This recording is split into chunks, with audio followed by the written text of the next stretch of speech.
Hi everyone, welcome VBA macro in 30 days. आज है day 2। आज करने वाले हम वीबीए के अंदर सिलेक्शन कैसे करते हैं। वीबीए में सिलेक्शन, लेट सपोज आपको क्या करना है, मल्टीपल सेल को सिलेक्ट करना है, एक सेल को सिलेक्ट करना है और उसके अंदर कोई वैल्यू को इनपुट करना है। Selection is very important. आप सिलेक्शन जो बेसिक कोई भी मैक्रो क्रिएट करते हैं तो उसके अंदर सिलेक्शन बहुत इंपॉर्टेंट होती है, क्योंकि आपको अपनी बुक्स को भी सिलेक्ट करना होता है, अपनी एक्सेल शीट को एक पर्टिकुलर शीट पे जाकर दूसरी शीट को के अंदर वैल्यू इनपुट करनी होती है। तो सिलेक्शन बहुत इंपॉर्टेंट है वीबी के अंदर। आज करने वाले हम all related to selection. First example यहाँ पे हमें पास एक सब एग्जांपल करके मैंने एक मैक्रो क्रिएट करा है, जिसके अंदर मैंने रेंज ए डॉट सेलेक्ट, मैंने क्या एक ऑब्जेक्ट लिया, ऑब्जेक्ट है रेंज 8, उसके अंदर एक मेथड उस पर यूज करा, वो सिलेक्ट की वो जाए और A8 सेल को सिलेक्ट कर ले, सिंपल। वीबी मैक्रो बहुत सिंपल लैंग्वेज कोड होते हैं, क्योंकि ये इंग्लिश कीवर्ड्स हैं सारे ये। हम इसके अंदर बनाते हैं एक कोड। मैं अपनी एक्सेल वर्कशीट पे आ गया हूँ। मैंने यहाँ पे ओपन करा एक्सेल अपना वीबी एडिटर। वीबी एडिटर आप डेवलपर से ओपन कर सकते हैं, या आप क्या कर सकते हैं, या विजुअल बेसिक डेवलपर में जाइए, विजुअल बेसिक पे क्लिक कीजिए, या शॉर्टकट है Alt F11। जब भी आप Alt F11 प्रेस करेंगे अपने कीबोर्ड से तो ऑटोमेटिकली वीबी एडिटर ओपन हो जाएगा।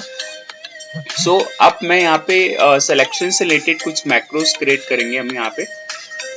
फर्स्ट ऑफ ऑल मैं एक मैक्रो यहाँ पे क्रिएट करता हूँ, जिसके अंदर क्या करते हैं हम एक सिलेक्शन के लिए कि कैसे सिलेक्शन कर सकते हैं उसके लिए कोड बनाएंगे। तो जो भी मैक्रो स्टार्ट होता है वो सब से स्टार्ट होता है। मैंने यहाँ पे सब लिखा और उसके बाद लिखा, लेट सपोज मुझे सिलेक्शन से रिलेटेड एक मैक्रो क्रिएट करना है, तो सिलेक्शन अंडरस्कोर मैक्रो, एक सिंपल ऐसे मैक्रो मैंने क्रिएट कर दिया जिसका नाम सिलेक्शन अंडरस्कोर मैक्रो दे दिया।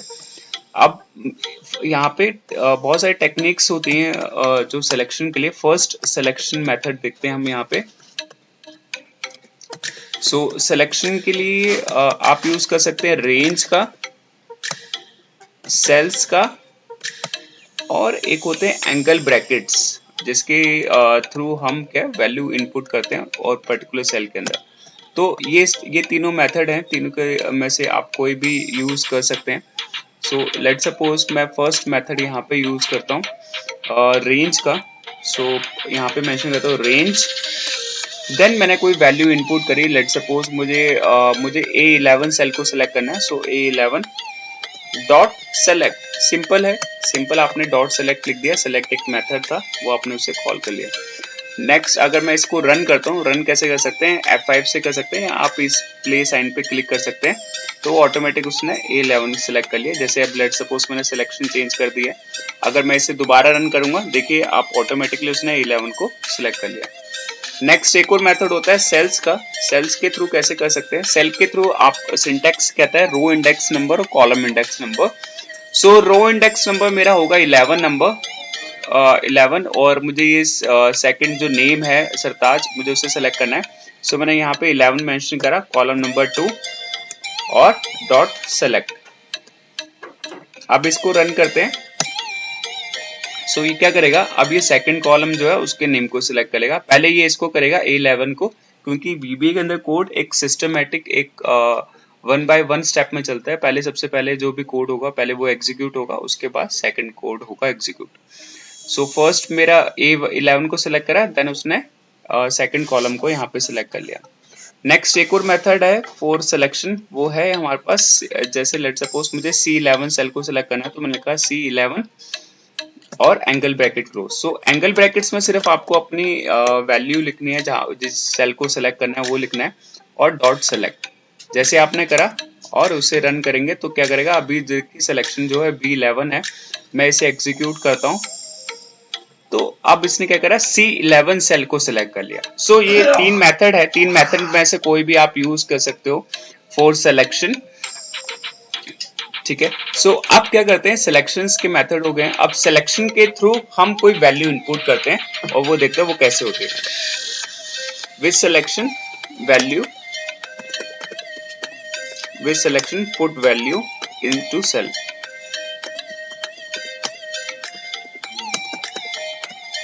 ठीक है। अब with selection first of all हम सिलेक्शन करेंगे। मैं फर्स्ट मेथड यहाँ पे यूज करता हूँ रेंज का। मुझे चाहिए कि A12 सेल के अंदर कोई वैल्यू इनपुट कर दूं, तो ऑलवेज आप जब भी कोई भी सेल का एड्रेस लिखेंगे वो डबल कोट्स में लिखेंगे A12 डॉट सेलेक्ट। सो मैंने क्या करा, मेथड कॉल करा सेलेक्ट का, उसको सेलेक्ट कर लिया। अब मैंने कहा कि एक्टिव सेल कौन सा सेल होता है, जो सेलेक्टेड होता है। सो मेरा एक्टिव सेल यहाँ पे होगा, सॉरी, जो मेरा एक्टिव सेल यहाँ पर होगा वो कौन सा होगा, A12 सिलेक्शन के बाद जो एक्टिव सेल है वो ये होगा, डॉट वैल्यू इक्वल टू, क्या वैल्यू इनपुट करनी है मुझे उसके अंदर, लेट सपोज मुझे इनपुट करना है 11 को, तो मैंने 11 मेंशन कर दिया। ठीक है, नेक्स्ट मैं यहाँ पे मेंशन करता हूँ सेल्स का मेथड। अब सेल्स के थ्रू मुझे क्या करना है, यहाँ पे सेल्स के through row index number, column index number देना है। अब मुझे यहाँ पे कोई नेम इनपुट करना है, तो नेम इनपुट के लिए मैं यहाँ पे मेंशन करता हूँ रो नंबर मेरी होगी 12, comma column number 2, then dot select, then यहाँ पे मैंने कहा active cell dot value equal to, अब मुझे कोई वैल्यू इनपुट करनी है, जैसे लेट सपोज मैं यहाँ पे मेंशन कर देता हूँ टॉम को इनपुट करे, देन एंटर। नेक्स्ट एक और मेथड हम यूज करते हैं जो सिलेक्शन का था, सेम यूज करते हैं यहाँ पे C12 के अंदर हम वैल्यू इनपुट करते हैं। फर्स्ट ऑफ ऑल मैंने उसको सेलेक्ट कर लिया, सिलेक्शन के बाद अब यहाँ पे मैंने active cell dot value input कर दी। क्या इनपुट करी वैल्यू, यहाँ पे मैंने करा कि SAS इज माई स्किल, सो मैंने SAS इनपुट कर दिया।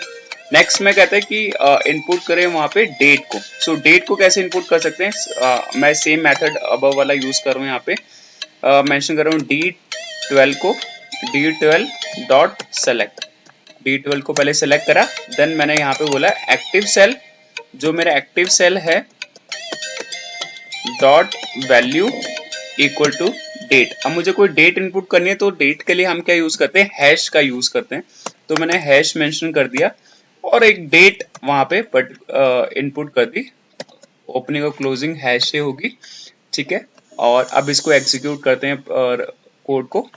मैंने रन करा, आप देखेंगे यहाँ पे पूरा उसने पहले सीरियल नंबर दे दिया 11, उसके बाद टॉम आ गया, उसके बाद SAS इज अ स्किल, और उसने हमारे पास डेट इनपुट कर दी, जो आज की डेट आ गया।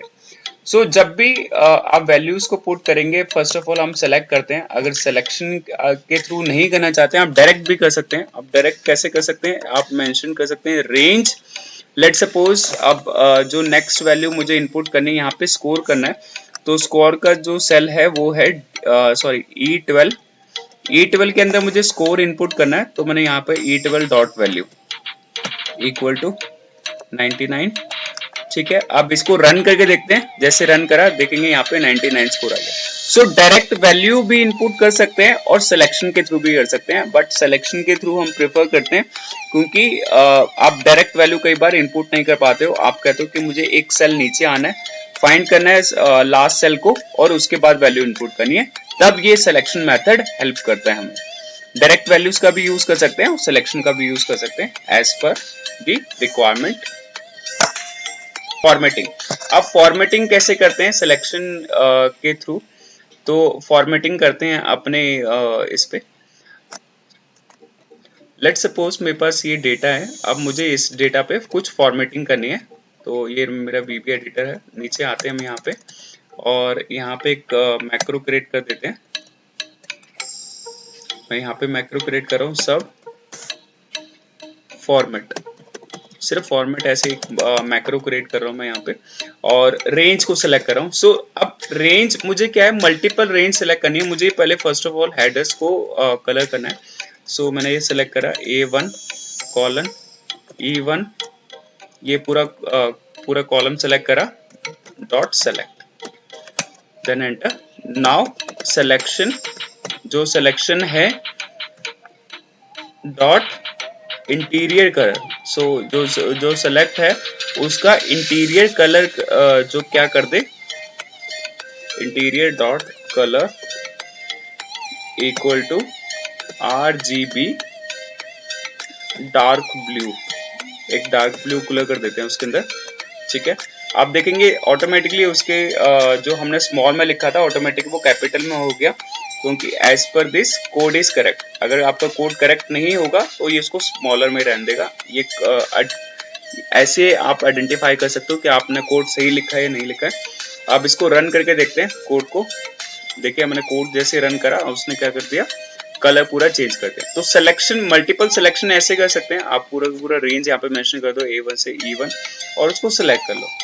देन नेक्स्ट एक और एग्जांपल करते हैं। अब मुझे इस सिलेक्शन का फॉन्ट कलर चेंज करना है। अभी देखें इसका एक ब्लैक कलर आ रहा है, black colour is not looking good. मुझे मेरे जो वेरिएबल है, मेरे हेडर्स हैं वो विजिबल नहीं हो रहे हैं। तो हम क्या करते हैं, इसको चेंज कर देते हैं। मैं जाता हूँ रेंज, दोबारा से सेलेक्ट करते हैं इसको, रेंज डबल कोट्स के अंदर A1 to E1 dot font. अब उसका फॉन्ट कलर चेंज कर देता हूँ, font dot colour equal to RGB white. So RGB white mention कर देता हूँ और इसको रन कर देता हूँ। अब आप देखेंगे कि आपका जो टेक्स्ट है वो वाइट में चेंज हो गया। सो VB इज वेरी इजी। जैसे कि आपको यूज करना है, आपको कलर चेंज करना है। अब मुझे फॉन्ट का कलर चेंज करना था तो मैंने यहाँ पे इसके बाद सीधा फॉन्ट डॉट कलर लिख दिया और उसने और यहाँ पे मेंशन कर दिया उसका कलर, तो उसने उसका कलर चेंज कर दिया। So formatting is very simple. Let suppose अब मुझे क्या करना है, अब पहले हमने रेंज के थ्रू करा, यहाँ पे भी रेंज के थ्रू सेलेक्ट, यहाँ पे अब सेलेक्ट नहीं करा, अब सीधा डायरेक्ट हमने वैल्यू इनपुट कर दी। अब सिंपल करते हैं, मैं पूरा A1 से एक एंगल ब्रैकेट से क्या करता हूँ, A1 से लेके E1 तक इसको सेलेक्ट कर लेते हैं एंगल ब्रैकेट से। Then font size, font dot size equal to, अब मुझे इसका फॉन्ट का साइज चेंज करना है। लेट सपोज अभी जो फॉन्ट का साइज है वो हमें शो हो रहा है 11, ठीक है 12 कर देते हैं इसको और इसको रन कर देते हैं, ठीक है। सो देखेंगे आप कुछ फॉन्ट का साइज बढ़ गया है पहले से, पहले 11 था अब 12 हो गया, थोड़ा बड़ा आ रहा है। लेट सपोज मैं उसको थोड़ा सा और इंक्रीज कर देता हूँ, 14 कर देता हूँ। आप देखेंगे इसका सेल का एड्रेस 14 हो गया। सो VB इज वेरी सिंपल। अब मुझे फॉन्ट का साइज चेंज करना था, मैंने फॉन्ट डॉट साइज लिख दिया और उसने उसको उसका साइज चेंज कर दिया। सो ये था फॉर्मेटिंग से रिलेटेड, कैसे फॉर्मेटिंग कर सकते हैं। नेक्स्ट चलते हैं इसके अंदर। अब लेट सपोज मुझे क्या करना है, एक पेज से दूसरे पेज पे कॉपी और पेस्ट करना है डेटा को, ठीक है। सो कॉपी और पेस्ट कैसे कर सकते हैं वो देखते हैं कि आपके पास लेट सपोज मेरे पास एक यहाँ पे जो ये डेटा है मुझे सारा कॉपी करके दूसरी जगह पे पेस्ट करना है, ठीक है। सो इसके भी 2 मेथड्स हैं, आप दोनों में से कोई भी यूज कर सकते हैं। सो फर्स्ट सब, मैं एक मैक्रो बना देता हूँ, सब कॉपी रेंज, ठीक है। सब कॉपी रेंज करके बना दिया। एक सिंपल है ये है कि आपको अगर इस रेंज के अंदर से इसी सेम प्लेस पे कहीं पे करना है तो वैसा भी कर सकते हैं। मैं क्या करता हूँ, यहाँ पे एक रेंज लिख देता हूँ, रेंज मुझे इसी A1 से लेके जो फर्स्ट सेल है वो A1 है और लास्ट जो सेल है वो क्या है E12। सो हमें मेंशन करना पड़ेगा यहाँ पे A1 टू E12। A1 से E12 को अगर सेलेक्ट करेंगे तो क्या होगा, पूरी रेंज को सेलेक्ट कर लेगा। एक बार सेलेक्ट करके देखते हैं, मैंने इसको रन करा, अब उसने क्या करा, पूरी रेंज को उसने सेलेक्ट कर लिया A1 से E8। So I mention here selection. Now you can see here the selection is done. If I run this, they will be automatically select.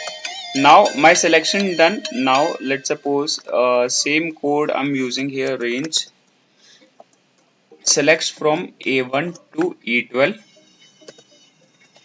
double quotes dot copy. So I want to copy where, so you need to write destination after the copy, after because I here मैंने यहाँ पे mention क्या करा था, select mention करा था, अब यहाँ पे मैंने डॉट कॉपी मेंशन कर दिया है। कॉपी के बाद वो इसका सिंटैक्स कहता है डेस्टिनेशन दे दो, आप कहाँ पे उसको पेस्ट करना चाहते हो। मैंने कहा कि जो मुझे पेस्ट करना है वो यहाँ पे करना है, लेट सपोज यहाँ पे कर देते हैं कॉपी H1 पे। सो मैं यहाँ पे डबल कोट्स में मेंशन कर देता हूँ H1 पे, then close it. Now I'm running this code। आप देखेंगे यहाँ पे जैसे मैंने रन करा तो ऑटोमेटिकली उसने क्या करा, H1 पे उसको पेस्ट कर दिया। तो H1 से पूरी रेंज पे पेस्ट करेगा क्योंकि मेरा डेटा A1 से E12 तक था, तो ये पूरी रेंज पे ऐसे वो उसको पेस्ट कर देगा। So this is very simple method कि एक जगह से दूसरी जगह कॉपी करने के लिए कैसे कर सकते हैं सिंगल शीट के अंदर। अब लेट सपोज आप कहते हो कि मुझे एक शीट से दूसरी शीट पे इसको पेस्ट करना है। अब मुझे यहाँ से शीट 1 से लेके शीट 2 पे डेटा को लेकर आना है, तो कैसे करेंगे? अभी आप देख रहे हैं कि शीट 2 के अंदर मेरे पास डेटा नहीं है, तो मुझे शीट 2 पे डेटा को पेस्ट करना है, तो वो कैसे कर सकते हैं? तो इसके लिए मैं यहाँ पे मेंशन करता हूँ वर्कशीट्स। मैंने वर्कशीट से डेटा चाहिए, कौन सी वर्कशीट से? शीट 1 से डेटा मुझे कौन सा डेटा सेलेक्ट करना है? मैंने कहा कि रेंज A1 से लेके E12 तक का डेटा मुझे सेलेक्ट करना है। E12 सेलेक्ट कर लिया, then dot copy. So same method है, बट हमने यहाँ पे पहले क्या करा था कि सेम उसको मेंशन कर दिया था कि सेम शीट के अंदर था। अब हमने उसके आगे वर्कशीट भी इनपुट कर दिया कि मुझे वर्कशीट से लेके रेंज पे लेके वर्कशीट के बाद उस रेंज को सेलेक्ट करे। देन मैं क्या करता हूँ, कॉपी कर लिया। कॉपी के बाद अब इसको डेस्टिनेशन देनी होगी, तो डेस्टिनेशन के लिए हम यहाँ पे मेंशन कर देते हैं वर्कशीट।